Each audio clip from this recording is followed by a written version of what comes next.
Hello बच्चों, let's see the question. तो question में कह रहा है कि स्टेटमेंट वन में कि a proton and a alpha particle having the same kinetic energy are moving in a circular path in a uniform magnetic field. The radii of the circular path will be equal. और statement two में कह रहा है कि any two charge particle having equal kinetic energies and entering a region of uniform magnetic field B in a direction perpendicular to B will describe circular trajectories of equal radius. तो हमें देखना पड़ेगा कि कौन सा सही कौन सा गलत है, राइट। सो इस क्वेश्चन में जो की कॉन्सेप्ट है वो है force due to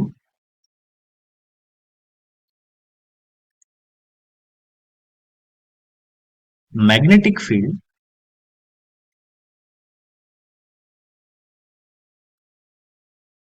on a charged particle.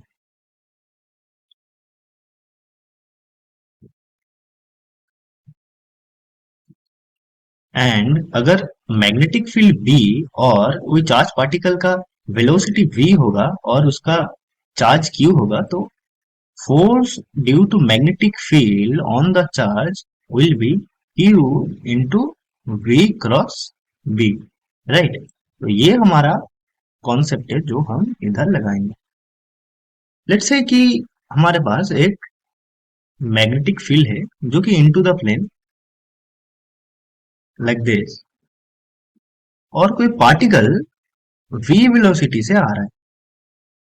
तो ये पार्टिकल कुछ एक ऐसा सर्कुलर ट्रेजेक्टरी दिखाएगा due to this formula, right. क्योंकि on this point force will act on towards the center of the circular trajectory, right, where the centripetal force, that is mv square by r, अगर इसका radius मतलब इस circular trajectory का radius अगर r हो, so mv square by r, that is equals to force due to magnetic field, that is qvb, from where we get that r equals to mv by qb। हमें देखना पड़ेगा कि proton और alpha particle के लिए ये are same होता क्या नहीं। और हम ये भी जानते हैं कि kinetic energy is equals to half of M V square, जहां से हम लिख सकते हैं कि v equals to root over of 2 into K E by M. v का वैल्यू इधर पुट करके r equals to root over of 2 M K E by U B. ना रेडियस अगर अल्फा पार्टिकल हो तो ये आर अल्फा हो जाएगा, मास भी एम अल्फा हो जाएगा, और क्यू भी क्यू अल्फा हो जाएगा, राइट। तो r of proton will be 2 mass of proton into K a by charge of proton into magnetic field, right. so r alpha by r proton, that is equals to root over of mass of alpha by root over of mass of proton into charge of proton by charge of alpha. Now we know that mass of alpha by mass of proton equals to 4, and charge of proton by charge of alpha, that is half. Putting the values we get, that is 2 into half equals to 1, means कि r of alpha, that is equals to r of p।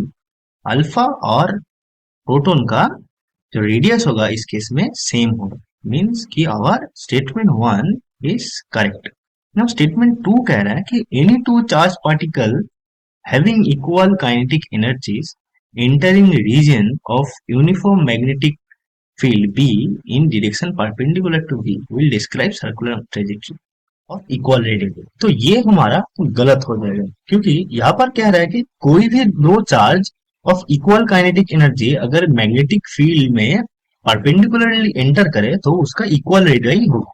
उसका जो circular trajectory होगा उसका equal radius होगा, तो ये तो नहीं हो सकता, क्योंकि द रेडियस का जो एक्सप्रेशन है यहां से हम देख सकते हैं कि the radius is depending on the kinetic energy, the mass of that charge and the charge magnitude of the charge of that particle, right. तो सिर्फ काइनेटिक एनर्जी सेम होने से हम नहीं कह सकते हैं कि उसका जो सर्कुलर ट्रेजेक्टरी होगा उसका रेडियस सेम होगा, राइट। सो स्टेटमेंट वन हमारा करेक्ट और स्टेटमेंट टू हमारा गलत हो जाएगा, means option C is our correct, statement one is true but statement two is false, right. Hope you understand the question, best of you.